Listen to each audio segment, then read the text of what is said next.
changing completely. You know, there are aspects of yourself that make who you are. Yeah. You know, those values. Just because you have moved to another place, and maybe there are certain things that aren't going right in that place, doesn't mean that you change your values.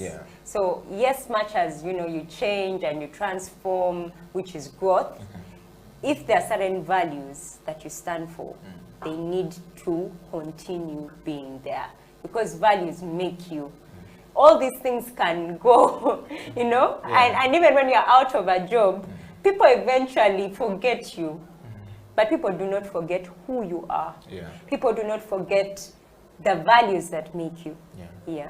So for me, that is very, very important. So do you think Irene Esther Mutuzo or Mutizo Irene Esther have been a transformative person everywhere you've been? I would like to say yes. How did you know that you have been a transformative person? Yes. For example, again, at New Vision, the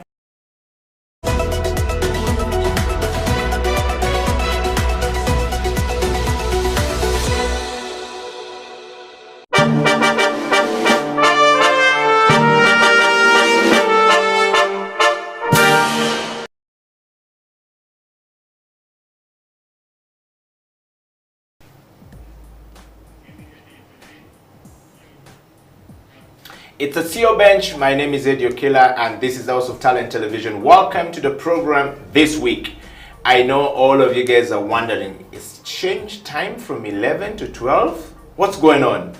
Well, sometimes we make an exception for the guest, and the guest coming back on the show today on part 2. He was on the show about a week ago. 16 years or so at Micheal University, the so-called the Great University of Africa. Once the greatest university of Africa. We don't know whether we're still there, but he's been on that street and living there, going to refactory his way is now at Clark International University. We'd like to take this moment to welcome Mr. Micheal Niyitegeka back on the show on part 2, while we discuss rethinking education and of course repositioning education for purpose. Micheal, welcome back to the program. Thank you, Eddie. Pleasure being able to be back. And thank you for inviting me. I hope that is an endorsement that there was a lot of value in what I shared. There was a lot of value in what you shared, obviously, and people loved it, and then so many people voted and says, can we have a part 2 of Micheal coming back to the program? And we want to just discuss a few things that you touched very, very, deeply last time, or you scratch on the surface, and this time around we want to focus on the CEO bench, looking for people on the top. You were on the top at Micheal University, and you were handling quite a number of things then, and you left and you went to, family, staying home for sometimes, doing your own things, and then before we know it, you were at refactory. Or at Clark International University and doing the same thing again, but this time around from a different perspective altogether, skilling people. Now, the CEO Bank looks at people who have been on the top, are on the top, or are going to the top, and when they are coming back from the top, they are managing change. What kind of change are they managing? How do we deal with this change? So we discussed this quite a bit on the CEO Bench, just basically give us a learning of, picking, from you guys who have been up there, done that. What lesson can we pick from you? How do we position ourselves to keep learning from you guys going forward? And so the show today is focusing on the education system and the repurposing of education system, as you would like to put it normally. So to start with, Micheal, our education system that we know, that the British left with us, seems to be teaching us only how to operate the machine and not to create the machine itself. Is that the case? So the easier part is to blame. Okay. Because blame takes away responsibility. Okay. And for me, it's like I said, it's the easier part. Yeah. The harder part is to do it different. Yeah. Because once you've done with the blaming, then what next? Yeah. Because we can blame everybody else you really think is extremely critical. Yeah. But what next? And I think for me that's the most important thing. So has the education system, or what the British left us, has it evolved? Has it given us the impetus for us to reflect and rethink what we need to do? Yeah. I think yes, there is need for us, and probably the time has long gone, if I could put it that way. Yeah. We should have done that maybe about 20 years ago. Yeah. Fit for purpose. Yeah. And I'll give examples where I think we blame ourselves. We got to know that we have oil in this country in I can't quite remember the time when we had the first discovery pronounced. Yeah, it's actually believed that it was known in the Oboti one. Exactly, yes, exactly. In 1960, I think it was 68. And until 2000 something, Yeah. I think before I left Micheal, we didn't have any program for oil and gas. Oil, yeah. Wow. Yeah. But we've known this thing for all this long. Yeah. We knew that there was oil. Yeah. We knew probably going to be an opportunity. Yeah. We knew these opportunities required expertise. Yeah. But we never acted. Like even when entities like Talo and that started doing a bit of going beyond just discoveries to setting up, it took us another 10 years to have a degree program set up. Wow. So do I want to still blame the colonialist? Certainly not. I mean, Not. It's something we want to do here. Yeah, because technically what should have happened is if you don't have the competence or the capacity, is hire the people to come and set up the program for you. Yeah. Equip you, give you the skill, then they take off. Yeah. So our inability to move from where we are to where we should have been, I can't entirely blame it on the colonialists. They gave us a handle. Yeah. The question is, do you stay onto that handle or do you use that handle to move to the next level? Yeah. That's the first bit. The other example that I always give is, so when I had an opportunity, when I was still in Micheal University, we built our IT programs based on what you call the Association of Computing Machinery Framework, which is a US-based framework. Yeah. Now, that US-based framework identifies 5 computing disciplines. It identifies computer science, information technology, information systems, computer engineering, software engineering. These are 5 disciplines in computing. Which is very important. They're the core. Okay, so they are tracks, they're actually professions, each of them. Yeah. Now, each of these 5 is an industry in the US. And for us here, each of them is not... Each of these 5 is an industry. Yeah. Now, we picked that framework, brought it here, and implemented it wholesome. As one unit? No, as 5 different as 5 programs. different units, yes. Now, when you look at the way our industry is structured in the region, not just Uganda, Africa, I don't think you have 5 distinct industries. What is happening is that each of these guys that graduate from university then end up and converge into a place called software engineering. So all these guys are converging into something they call software engineering. Now what that means is that you are educating people for a convergence point, but yet you are, because they are trained as professionals. It's in each discipline. In each discipline, it's trained as a profession. Now because of that, that convergence, then people get disappointed. Because the opportunities have not necessarily been IT, information systems. Actually, Micheal has merged 2, information systems and information technology into one. Wow. So that for me is some of the things that we need to. What do we want our people to do for us in our market?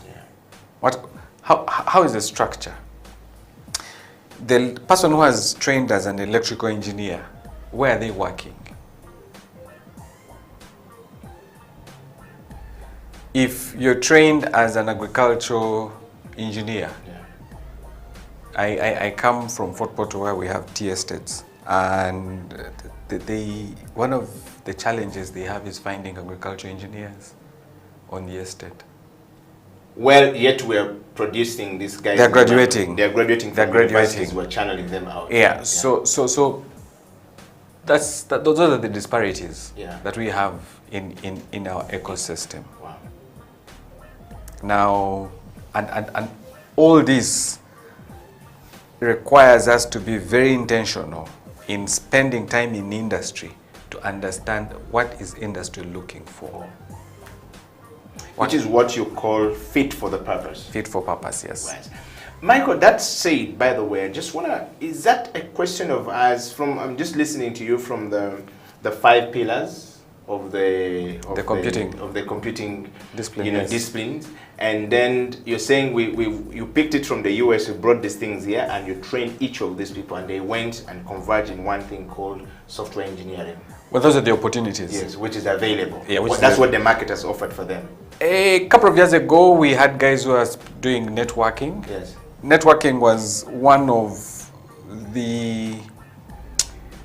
Okay, you didn't have a degree to... You didn't require a degree for you to be able to do cabling. Yes. But you see, that has been replaced by Wi-Fi. Yeah. Or, yes, I can so come... some of us who did CCNA, we are no longer... Yeah, you no longer need to do trunking and all kind of stuff. Basically, I'm obsolete. I mean, to an extent, you're still relevant. Yeah. But probably what used to be extremely very important is changing very fast. Yeah. That's what I'm trying to say. Okay. In terms of the roles. Now, probably not. It requires a diploma, and you're good to go. Yeah.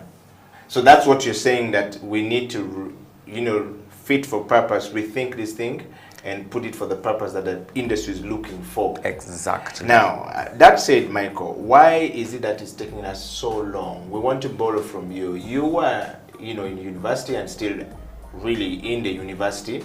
Of course, this time around, we're seeing you talk about skilling more than it was, at the great University of Micheal of East Africa. The question here, therefore, is how come it's taking us so long and we're not seeing it? Is it because the people in academia are not seeing it? Is it because of the policies that we have from the government point of view and not sort of like bringing this together? What is it that we're not doing right? I think the bigger challenge is who is in the conversations. Yeah. That is the bigger challenge. Okay. I always ask, our children have gone through our education system, primary. You look at the amount of content they study, like in social studies, Nyamwiru, Nyamwamba, Nyamwanga, those things. Yes. One time I was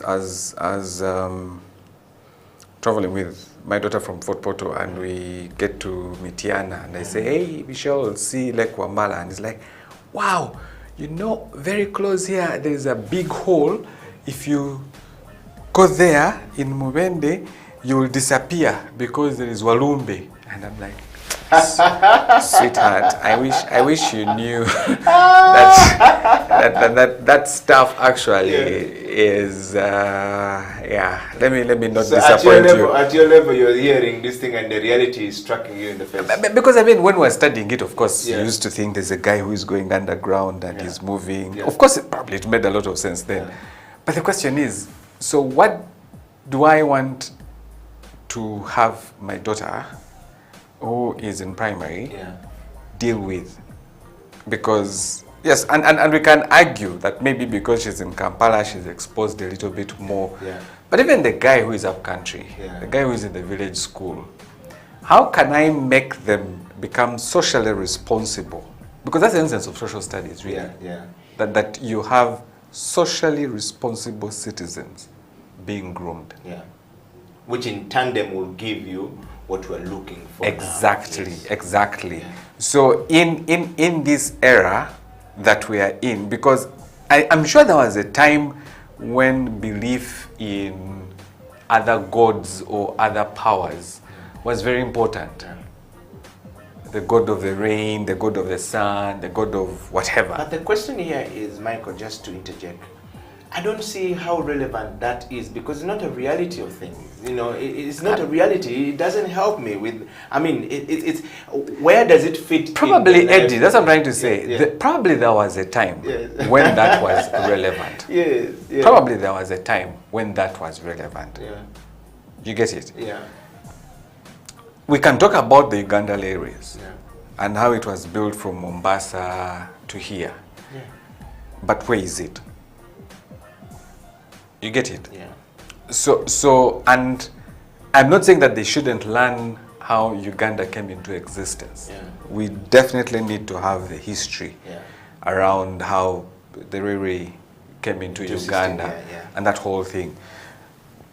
But the broader aspect is we should be asking ourselves, at the end of 7 years of introduction to social studies, are these guys socially responsible? Do they understand the value of elections? Do they understand the value of boundaries? Do they understand the value of what are those things that every person needs to have? So that by the time they go to secondary school, because they're now teenagers, they have another level of thinking and understanding. That would be, that's how to approach it. Same as, let's say, science. What are those things that they can relate with?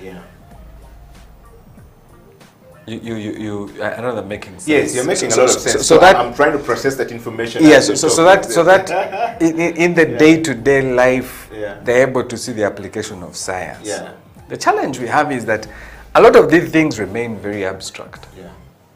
Because there is no practical ability of this, we don't exactly practice of it. Exactly. Because then they can see the real value. They can see the real value. I've seen children who you take to upcountry and you say, the milk you drink actually comes from here. And they're like, no.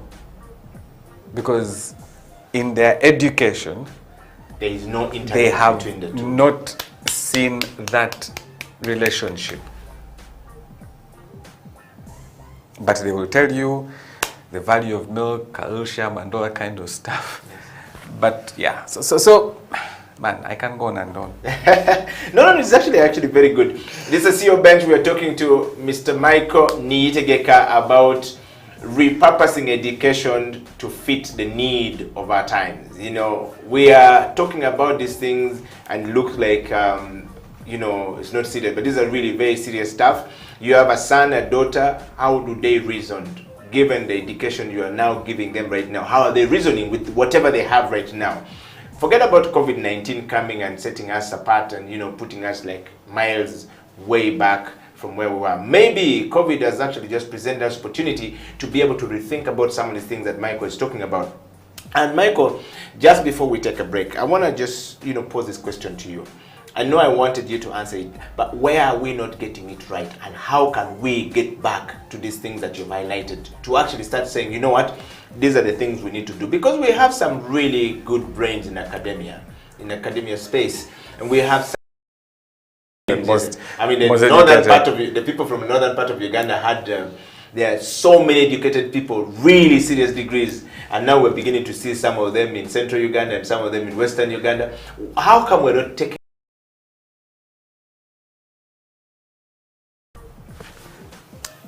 the value of education has largely been based on academic ability. Yes. So ability to pass the exam. That has been the basis of education. If I could put it that way. So the person who is able to pass the exam is rated the most.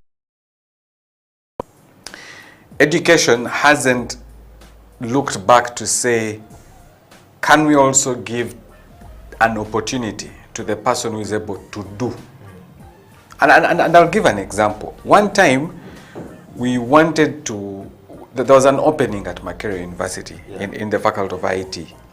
And that opening was for a junior, an assistant, no, a teaching assistant, which is, the requirement is first degree. Now for me, in our wisdom, we were like, okay, we are looking for somebody who has demonstrated ability to pass on knowledge. The requirement is to become a teaching assistant is you need to have a first class, well, it's really based on academics. So we advertise, we sit at the faculty, had invested quite a lot when he was in year 2. He was teaching his colleagues, like he was running seminars for students. And for me, right there, I was like, this guy, he has the ability to join the academia because he has the heart to teach. So we make a recommendation to appointments board and it was rejected. And the condition was, for you to become a teaching assistant, you don't need experience. You need academic qualification. The person who was given the opportunity was from another university who had a first class degree. And yeah, I'll leave it there.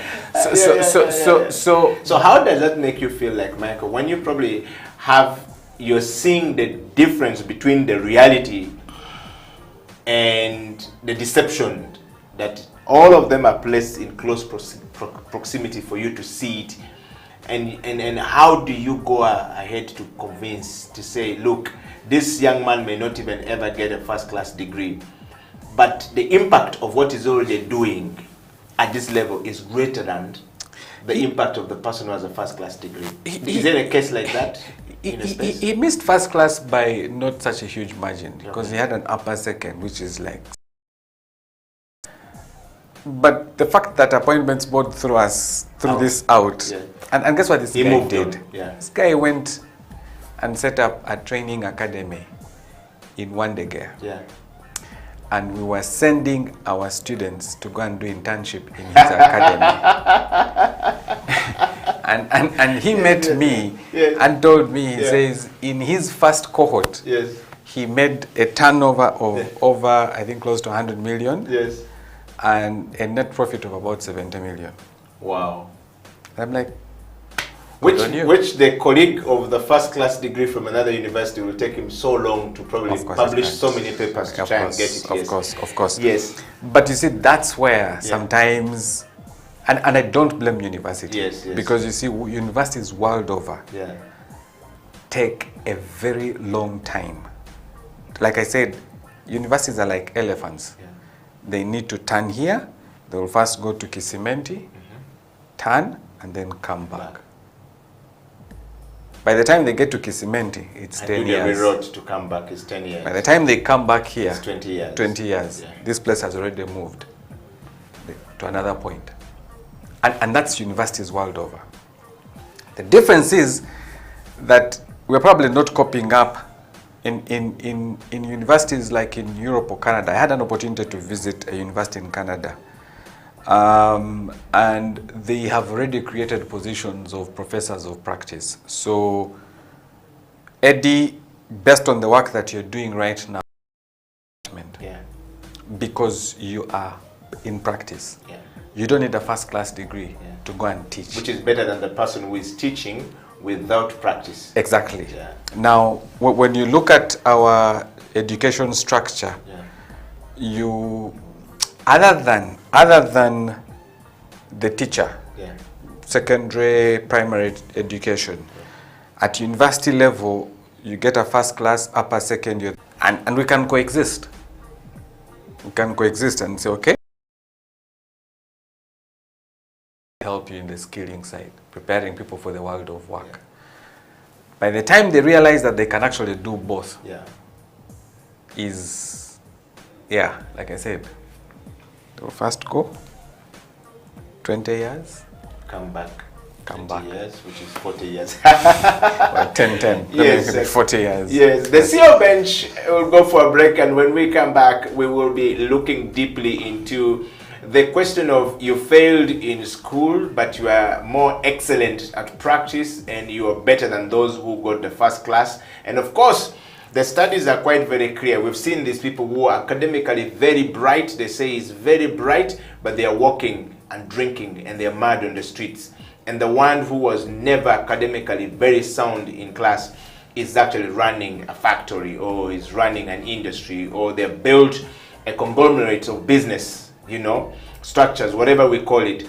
That in itself is a disparity that needs a very big discussion to happen. And that's what that's what Micheal Niyitegeka is helping us to understand. It's also important to know that Micheal has 16 years under his belt as a man who has been, you know, teaching, but also at some point he was directly involved in setting up exams at Micheal University.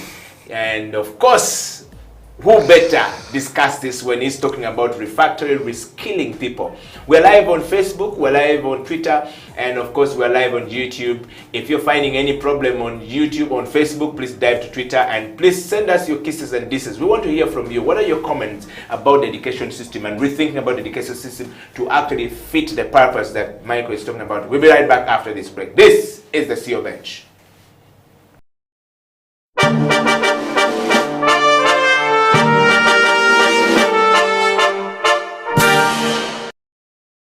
Learned a lot from the YouTube on how to make cakes. I don't need to come to an expensive school in Kampala. You can use it, technology for it. Just get people exposed towards something and they see the good thing about it and they take off. So we can see that with technology, with ICT, women can transform their lives right from the home. You walk to an ICT center that is near you. Yeah. Students, even at home, can walk to the center. If you have a wireless system, hotspots available, like in the market in Gulu, we established the hotspots, and the women during the COVID, you can use it to sell, find market prices. Farmers are using it to find prices of, of their products.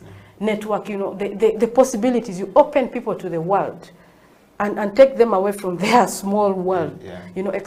Open them up. People are doing businesses, electronically. Wow. So that's the beauty of Bosco Uganda. I see so much that can be done. I can see what you're talking about. I can see through it. And I want you to share your questions if you have for Jennifer. But Jennifer, our time. I thank my customers. Thank you for supporting Standard ICT. Please always look out to us in case of any solutions that you need.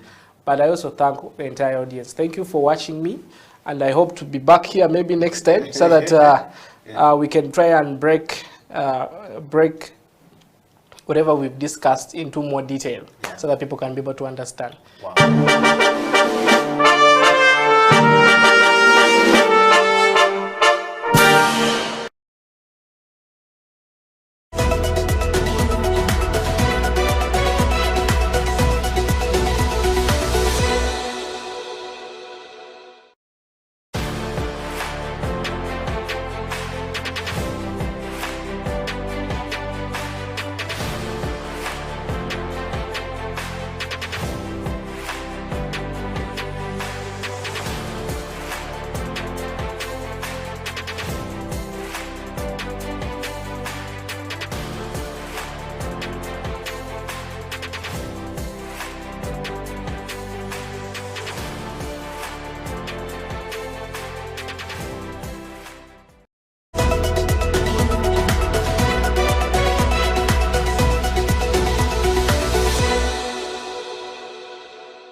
An army of sheep led by a lion will beat an army of lions led by a sheep.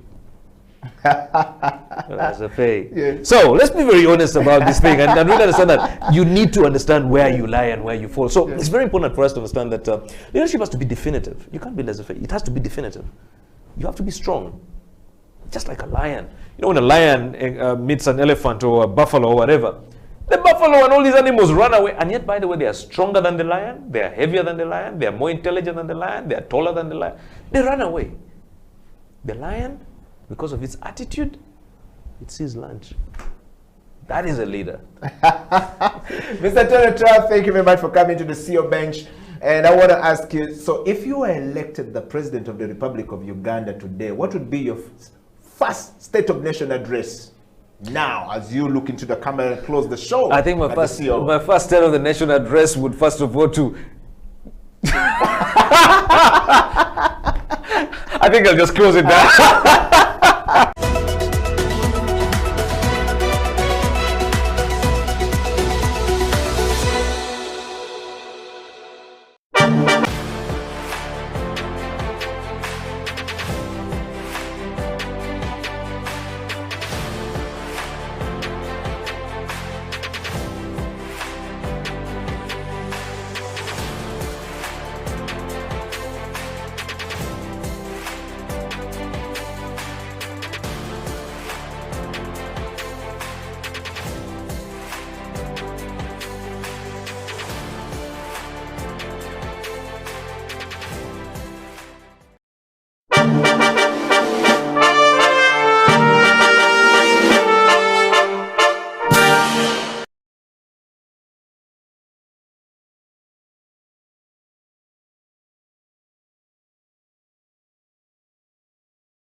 Welcome back from that break. My name is Okila and this is CEO Bench. In the studio is Micheal Niyitegeka, who we're talking to about repurposing education for, the job market in Uganda. I mean, you can talk about Kenya, you can talk about Tanzania, you can talk about any other country in Africa, but we want to focus here in Uganda. And this particular CEO Bench is talking about how do we, reorganize our education system to basically fit and start focusing on more skilling of people and making sure that everyone that is out there is able to get a job at some point. Micheal, welcome back to the program. Thank you. I just want to take you straight to this question we've always had before. You've seen, these people who high school, primary school, in high school. You being in this track called school. Yeah. That education is about making you a responsible citizen that can contribute to the well-being of the economy because you're productive. That's the essence of education. Now, having those multiple outlets then helps as many people as possible begin to see value in education. It doesn't matter which areas you're tracking in. There are certain fundamentals that you need to have. I met a historian who is working with Facebook as a software engineer. But his first degree is history, his second degree is economics. He's never studied software engineering. With Facebook as a software engineer. So what I'm trying to say is that, and these verticals are possible. It's not rocket science. We just need to recognize them. That's number one. Number two is that there is a lot of investment that is required to educate us, the parents, to think beyond law, accounting, medicine, engineering. We need to think beyond that education is not a vertical. What we call the linear vertical. That education is, like I said, making me a responsible citizen who contributes to the well-being, to the development of my economy, of my country.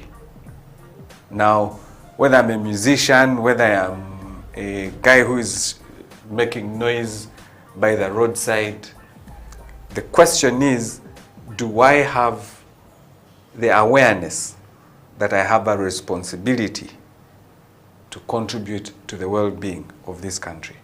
It doesn't matter whether you studied physics or not. That should be the foundational stuff. Now, if those things are taken care of, then this guy who is super brilliant, but struggles to find relevance, and because he struggles, probably his wire has gone nuts. Also shows that they don't have to go through. I mean, we've seen people who have gone through education because the world, the society demands for you to go through and to be able to approve anything you are going to do. We've read about guys who have gotten their degrees below the age of 20 because the system there recognizes that their mental ability is far above the average or even close to the super. So their ability to process knowledge is way above. So they are not taken, you must go through the 3 terms of school. No. Are you there? Do these things make sense to you quickly? Can we test you at the next level? Yes. Can we test you at the next level? Yes. Can we test you at the next level? That level of flexibility, you're saying, needs to be there. Needs to be there. Needs to be there. But for that to happen, requires leadership. What kind of leadership are we looking at, Michael? Leadership that appreciates that people cannot be a box. That you must do 7 years of primary, 4 years of O-level, 2 years of A-level, 3 years of university. Or 4 or 5 years. Yeah. That leadership that appreciates that humanity is diverse, that humanity has a come to appreciate nursing is care. Yeah. It's not license to be able to use a computer. Yes. And so they called it the European computer driving license. Yes. But because it's now gone beyond Europe, it's now called the International Digital Skills Standard. Yeah. The ICDL used to be the International Computer Driving License. Yeah. And our primary focus is to equip people with skills to use computing technology for productivity. Wow. Because there are quite a number of people who have laptops, but they never go beyond Microsoft Word. Yeah. And playing music. If they're good. Yes, on desktop. Because once you go to playing music, then you can navigate applications. Yes. But that's the reality. Yeah. Or PowerPoint. The people who they struggle with PowerPoint. Yeah. They just pick text and dump it there, but they don't realize that there's a science, there's an art around having captivating slides that people want to keep watching and following. What we really focus on. Okay. In a number of countries, this standard has been made a framework of skilling. Rwanda, Kenya, Egypt, Nigeria, they've made ICDL a standard. So anybody who is getting into the world of work, you need to have this as your standard. Wow. Well, Michael, thank you very much for so far. The first part of the show has been really very interesting. I have a couple of questions here for you on the Messenger, and I will start from a gentleman who says, Okila, thank you very much for bringing Michael to the program. Part 2, I'm loving it. I waited for this moment to come. I've always had issues with an education system in Uganda and in most parts of Africa. We don't seem to focus on skilling. When you're in the African continent, it's spot on. Thank you. Okila, thank you very much. I'm a Ugandan. I live and work in Nigeria. Okay, I moved in between Germany and Uganda. Again, the same thing Michael is talking about is true. The whole of Europe is about skilling. They will never give you, you'll never find an engineer or a doctor who cannot create or invent something. So we need to really think about our education system. And the question I have for Michael, how come it's taking Uganda, for example, such a long time with all these brilliant brains we have in Uganda? And if Michael is coming from Makerere University, why is it that the big university is actually not taking care of this? But Michael has left you to graduate and become relevant for the economy called Uganda. Yeah. So you, the employer, called New Vision, when you are hiring a journalist, what do you look out for? Yeah. So tell me the 5 things you want to see in any graduate. Okay. And how do I teach them? Because that's my practice. Yeah. So it's co-creation. Yeah. And so universities And any training institution needs to invest in that co-creation process. Wow. Yeah, it needs to happen. Having been at Micheal and doing the things that I was able to do, when I left Micheal, I was like, is there a possibility to design a degree program that is able to, in IT, that is able to deliver a graduate who is responsive to the dynamics of this. And I was given the opportunity at Clark International University, so I was involved with another colleagues of mine. Yeah. We designed a program called the Bachelor of Applied Computing Technology. Yes. And that brings all the 5 facets that I talked about into one degree. In computing. Yeah. Yeah.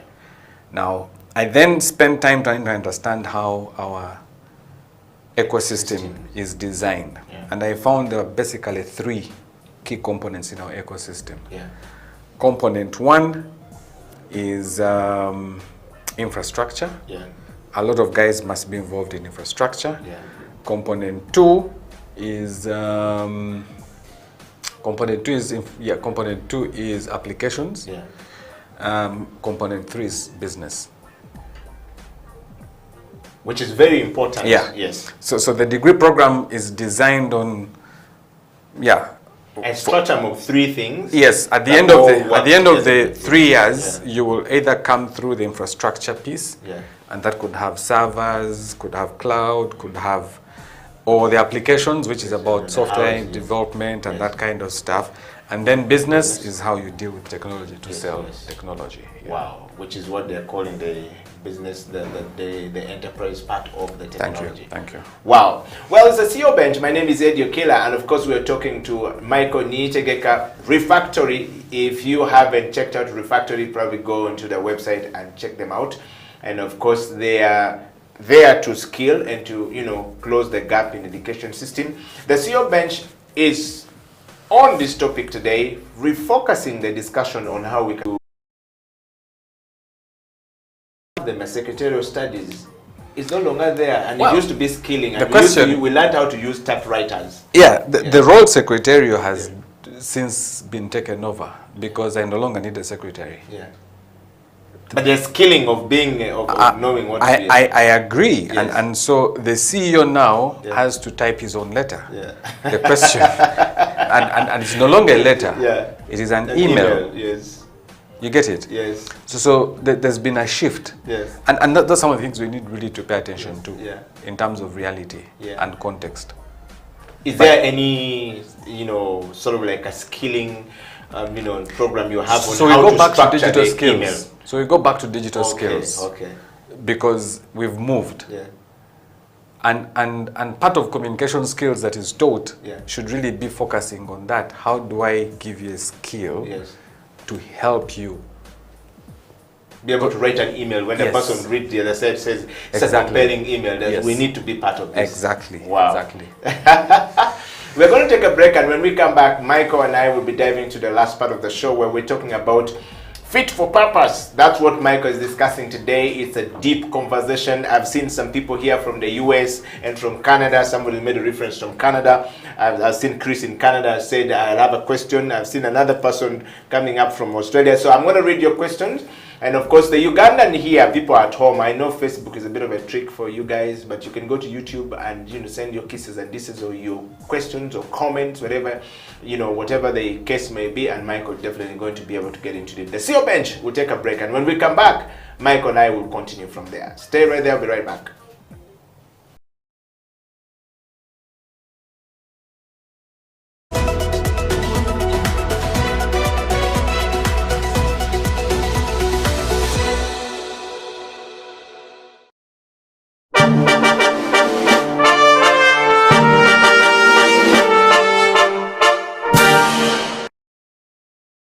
What is leadership to you, JP?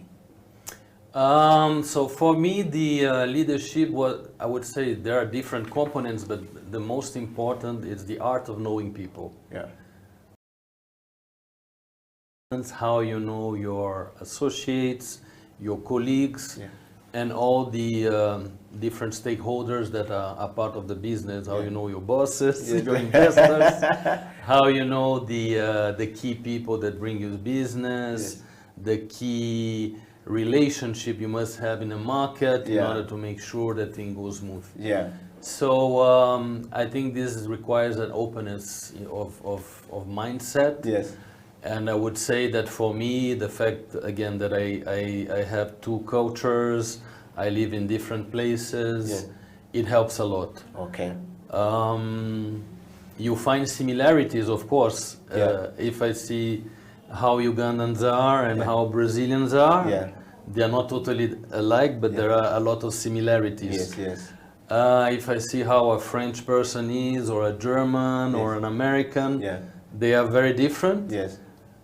And difficult people. I know by the French side, because I have my French family. I worked in France. I worked with French companies. So I learned how to deal with this. And so it's and now, especially this past years working for Sheraton Group, it's more like Anglo-Saxon approach of hospitality. So this also, so all these dimensions are very important. So it's knowing people, knowing the culture, the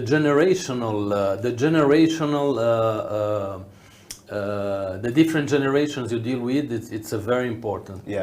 It became more and more because the gap between generations have changed. I would say, or I mean. People that analyze the market trends, how things go. Before, a generation gap will be 10 years. Now it's shorter.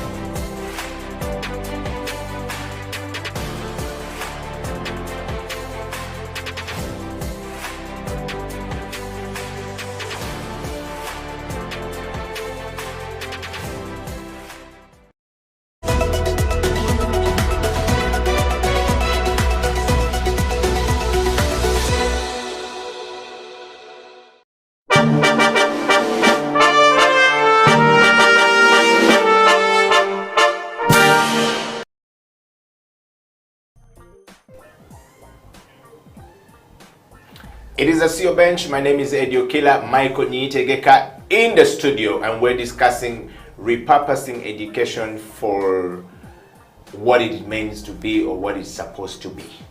In summary, I'm not even going to use much English to to try and bring this around. Micheal, welcome back to the program. Thank you. Micheal, we're in the last part of the show, and we just want to learn from you. A bunch of questions we're reading online are all coming as a result of people actually asking questions. Where do we start from? I have a very interesting comment here on Messenger.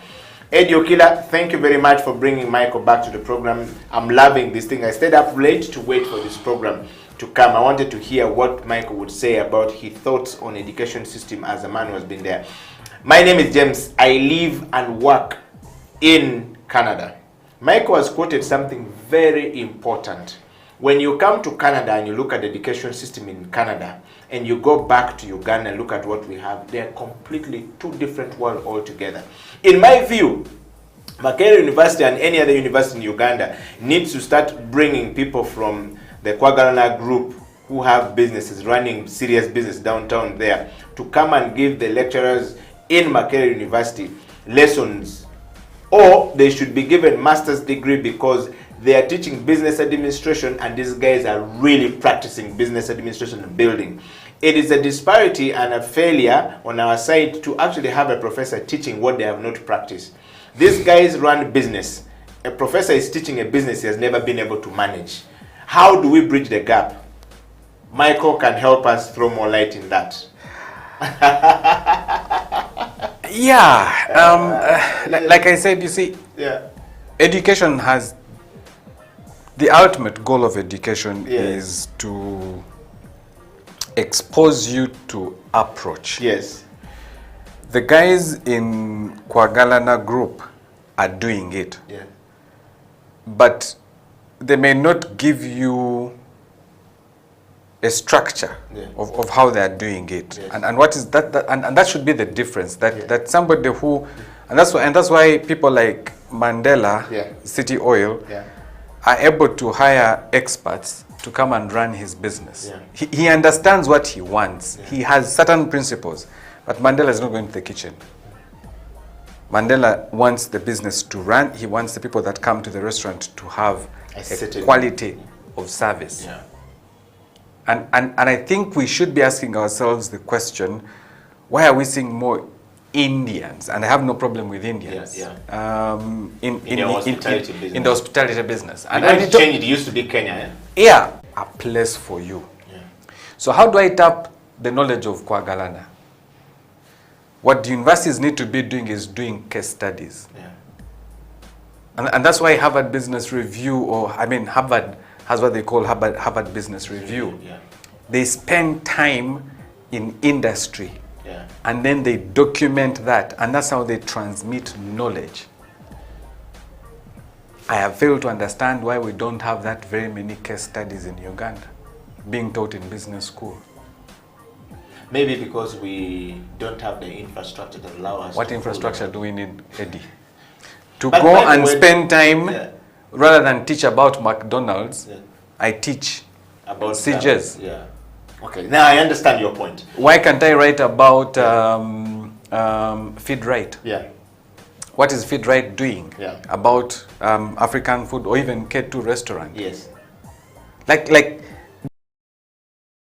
from Uganda, and people are like, what? I never looked at it from that direction. Perspective. Yeah. So I can talk about Coca-Cola. It's a brilliant product. Yeah. But there's this gentleman. Horace International. Yes. Yes. With their rock, is it Rock Boom? Rock Boom, yes.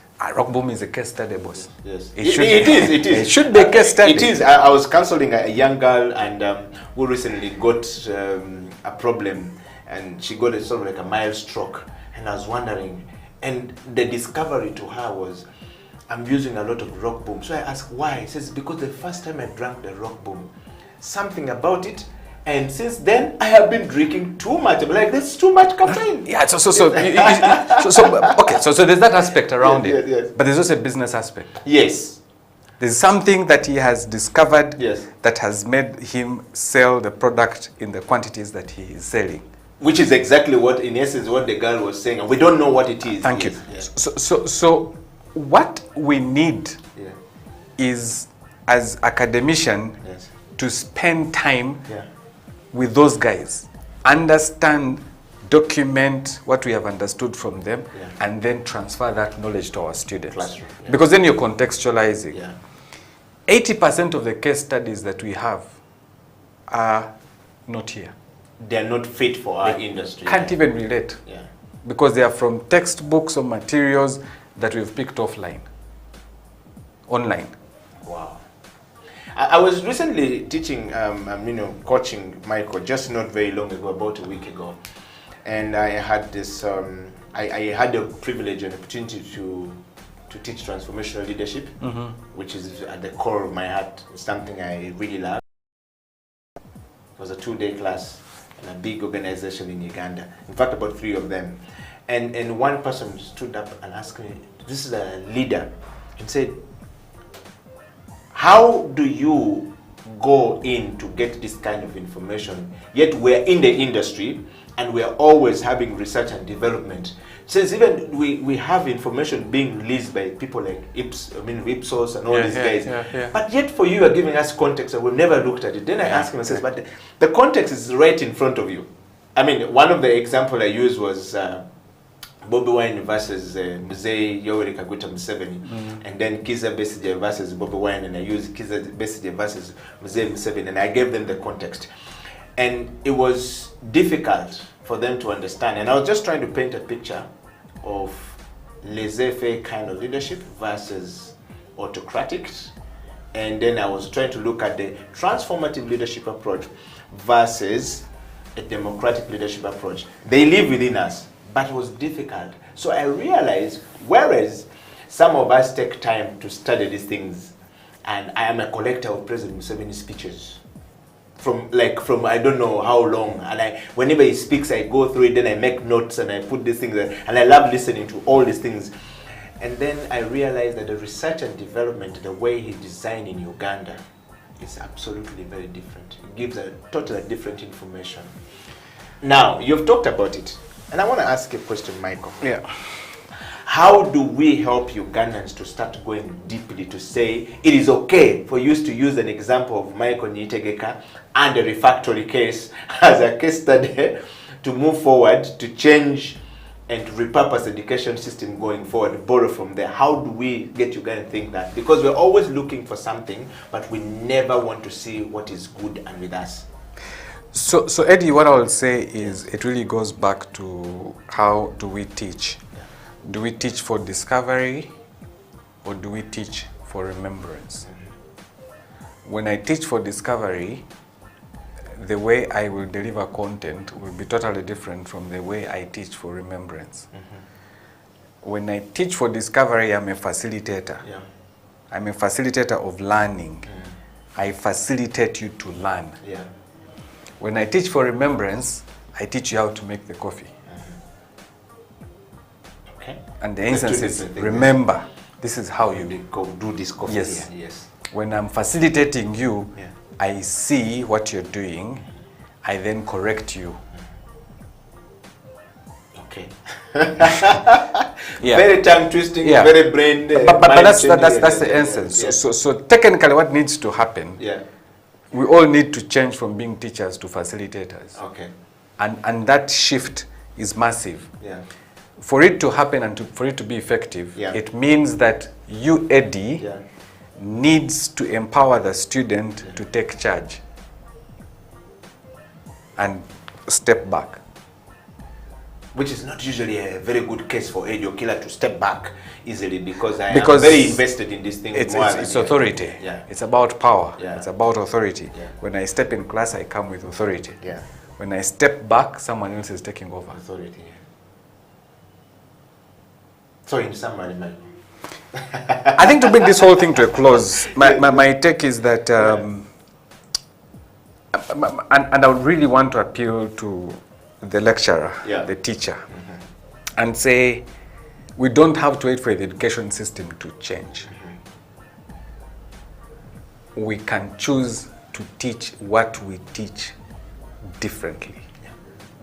And for me, that's what I decided to do, even in the system that they were. When I was in Makere, my classes, I was very intentional on how I taught my classes. Yeah. I opted to be a facilitator as opposed to a lecturer. Yeah. 2, I allowed co-learning. We learn together. Yeah. I am not the epitome of knowledge. Yeah. If you have learned something and you think it's beneficial, let's share it. That's the second thing, that come to the realization that knowledge is not housed in one brain. Yeah. Knowledge is God is gracious. Yeah. Each one of us has a portion of knowledge about some of the things. When you trigger people to go and search, they will go. When you trigger people to sit back and depend on you, they will sit back. I'll say, trigger people to go and search. Wow. You will teach the same things, but the outcomes will be different. My final shot to those of us that are very passionate about education and want to change, when it is so painful with what you're doing, you'll do what I'm doing at Refactory. You'll choose to go against status quo. And I hope history will judge you fairly. When that time comes, I can say, yeah, I've trained about 300 people at Refactory. We've trained about, it's not only me, we've trained about 300 people at Refactory. We have about an average of about 70 to 83% placement. I can say I'm happy. I'm a very happy person because I know for a fact that the current placement rate for fresh university graduates is below 10%. So for me to be at 83%, yeah, I feel I can walk on the clouds, but I won't. There's still a lot of work to be done. Yeah. And so each one of us has an individual responsibility for those of us that are in the education space. Yeah. And hopefully, each one of us can then create that summative change that we need to see. Wow. Thank you. Wow, thank you so much, Michael, for first of all blessing us with your presence and accepting the nomination from our people to come back. I know it's not been an easy journey for you, being a very busy person and what you're doing. We want to say thank you so much, and we want to say thank you for, you know, coming to the program today. And if we ever reached out to you because there's a need for you to come back, no problem. We hope that you'll be able to actually accept to come back. Personally, from us here at House of Talent, and of course from everyone out there, we want to say thank you. Pleasure. It's been a great learning of you know, a lot of things we didn't know from you on the show. From a host perspective, it's been a great moment to have you on the show. And to all you guys out there who have been, you know, with us on the CEO Bench and continue to be part of the CEO Bench family growing bigger and better, we want to say thank you so much. The great learning from Michael today, takeover, is to teach people to be able to research. Teach people to be able to research. That's a great learning there. And then teach people and step back and give them responsibility and see if they will do it and just correct them. But don't always be the frontline person and you are the know-it-all, the elephant in the room. When you're there, nobody says anything, you're not moving forward. And of course, you know, from the people in our education system, Michael has taught us one thing that is very important. Do research, think about people, look at what is in the market, look at what the market is looking for, and then be able to realign yourself to fit the need of the market. Other than that, we want to say thank you. And to Michael, we want to just, you know, bump this and say thank you very much for coming. And wishing you and the team at the Refactory really a great one going forward. We're definitely going to become your student very soon. And yes, thank you very much to the crew and to everyone. It's a good night or good morning or good evening, depending on which part of the world you're actually watching the show from. It's a wrap from us here. Michael and Eddie Okila signing out. Thank you.